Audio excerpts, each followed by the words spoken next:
Kan isin daawwachaa jirtan qophii leelloo leellayyooti. Ammas mucaa bareedduun tokko suura baay'ee barreeffamas qaba, suuras qaba. OBN Gaammee suuraa yookaan fakkii onnee isa jaalala ibsu.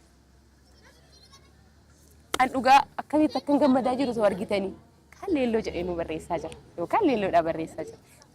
Isheen immoo OBN Gaammee jettee fakkii onnee kaastee jirti jaalladhaa jetti.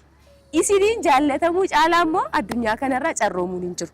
Sababiin isaa isin ijoollee ol guddattoota warra namni addunyaa kanarra jiru hunduu biyya dabalatee addunyaa kun harka bal'isee eegaa jiru ijoollee abdii boru waan taataniif isiniin chaanaaliin OBN Gaammee jaallatamuun bu'aa guddaadha. Tole haasaa keetti gortee fakkii gorraanfattee naan jechaa jirta miti? Hin jenne? Tole mee ijoollee nagaa gaafadhuuti maqaa kee wal bariin ijoollee warri manaa si baruu barbaadu waan ta'eef. Akkam jirtu ijoollee? Maqaan kiyyaa Jaalannii Shifarroo jedhama.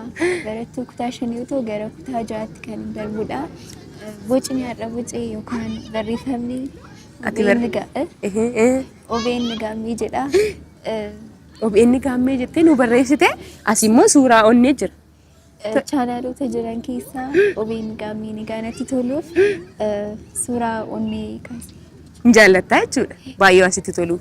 Tole amma chaanaalota jiran keessaa nuun jettee OBN Gaammee maal waan sii godhuuf yookaan immoo ijoolleef bu'aa akkamii waan buuseef jaallatte sababni jaallachuu kee maal inni laata? OBN Gaammee ijoolleedhaaf waan garaagaraa qophii bohaarsisuu, bashannansiisuu akkasuma immoo barsiisoo ta'an egaa dhiyeessuuf akkasuma immoo kanaaf jaallattaa jechuudha. Ati sirraa baratteetta ittiin bashannanteetta. Baay'ee dhugaa baay'een gammadeen maaliif beektaa jaallu ijoollee akka keessaniitiin jaallatamanii isin deebitanii chaanaalii OBN Gaammee galateeffachuu jechuun chaanaalii OBN Gaammee bu'aa guddaadha. Karoorri chaanaalii OBN Gaammee yookaan bu'uurri isaa kan inni hundeeffamee fi ijoollee akka keessanii qaqqaxalee ta'an aadaa eenyummaa isaanii barsiisuu barnootaan isaan ga'oomsuu fi teekinooloojiidhaan immoo warra addunyaa irratti bu'aa buusan keessumaa ijoollee uummata Oromoo fi ijoollee biyyattii keessa jiran bocuu yookaan immoo karaa qabsiisuudhaaf. Isa kanaafuu nu milkaa'aa jira jechuudha mitiire. Tole galatoomii garuu kana hin jedhu amma waqtii boqonnaa irra jirra waa'ee barnoota maana gaafattee naan hin jedhiiniiti ati barattee gaafa xumurtu maal ta'uu barbaadda? Gara fuulduraa ooftuu xiyyaaraa yookaan immoo paayileetii ta'uu barbaadda? Dhugaa? Paayileetii ta'uu kana maaliif filatti laata? Baay'ee biyyarraa biyyatti deemuu yookaan biyya baruu baay'ee jaallattamu maaliif? Biyyarraa biyyatti deemuu. Tole gaafa deemtu immoo egaa hadalaa akkatti taates abdii qabna. Oromiyaan dagatiin beeksisuu afaan aadaa eenyummaa saba kee Faayilee Jaalannee Shifarraa beeksisuu akka hin dagan. Tole? Egaa leelloonis nu jalaa baddeetti chaanaaliin OBN Gaammee akka jaallatamus karaa garaa garaatti maa jirtu qabiyyee kan biraadhaan ammas leelloo barbaada daawwannaa keenyatti fufna garuu baay'ee galatoon. Ayyee.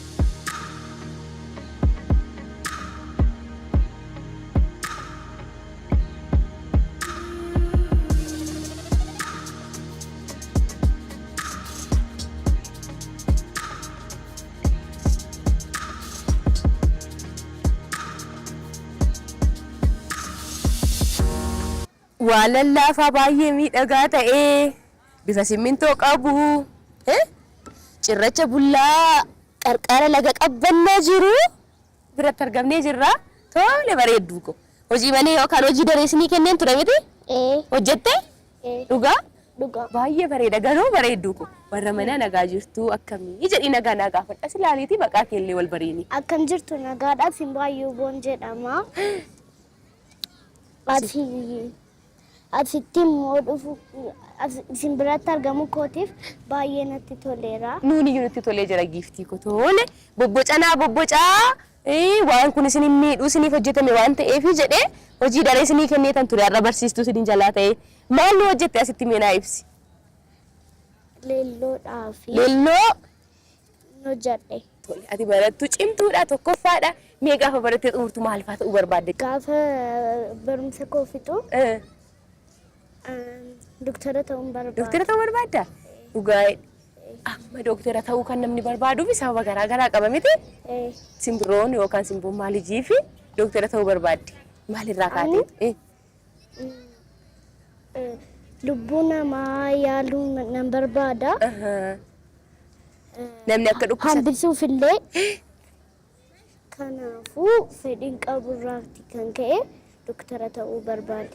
Doktora ta'uuf immoo sirriitti qayyabachuu barattuu qaxalee ta'uu qabda mitiire jabaadhu milkaa'isiin jenna lubbuu namaa du'arraa hambisuuf akka namni dhibeedha yookaan dhukkuban irra kennee waan barbaaduu fi doktora ta'uun barbaada jettee kanaafuu simboon barattuu cimtuu taate doktora taate borummoo namoota hedduu akka isheen gargaartu abdii qabna kun qophii leelloo leellayyoo ta'e ammas daawwannaan keenyatti fufee jira qophii leelloo leellayyoo wajjin turtii gaarii garuu leelloo nu barbaadu hin dagatiin asiniin jenna amma fuuldhaan waa daawwannu qa kottaa.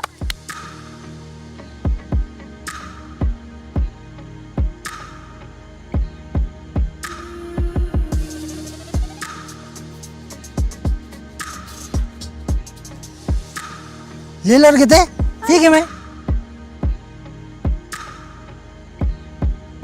agartee kan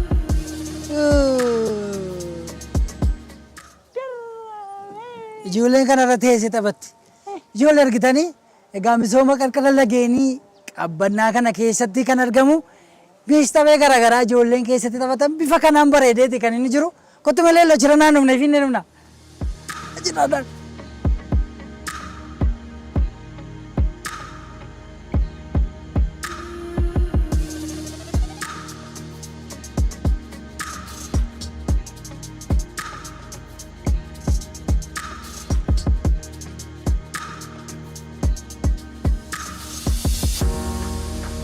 Leelloo maal agartas keessatti? Qonaata kanan manan koloko. Egaa ijoollee as keessaa bashannanuu yoo barbaaddan meeshaaleen garaagaraa as keessatti jira. Kanaaf egaa misooma koriidarii qarqara lageenii kan magaalaa Finfinnee laga Inxooxxoo Qabbannaa jiru keessatti argama jechuudha. Mee iddoo biraa deemnee ilaallu. Iddoo sana maadammo.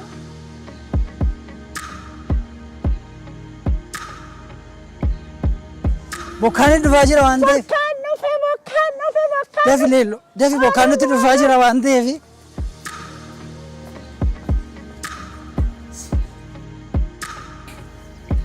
Cirracha biraa yookaan ammoo waan bullaa hawwataa akka ijoolleef ta'utti akka isaanitti bashannananii dandeettii waa kaasuu waa uumuu isaanii waa kalaquu isaanii gabbifatan biratti kan barreeffaman kan bobboca garaa garaatiin bareechinee waan dandeettii keenya isinitti agarsiisnee jirra. Isinis qabxii bareedaa yaali ijoollee kanaaf karoora isaaniif akkasiin kennitan sirriitti sin abdan. Eeyyeen ijoolleen kun ni danda'u karoora isaanii gara fuulduraas baay'ee nu gammachiisa akkasiin jettan abdii guutuu isinirraa qabna jechuudha. Amma gara biraa taa'ee mallu miti eeyyeen amma kanas ture elaa gurgubanne amma immoo fuuladhaan nu daawwachiisna warra manaas ni daawwanna jechuudha beena kotta. Leelloo baay'ee namatti tola amma immoo bokkaan roobnaan kun mana keessa seenneerani.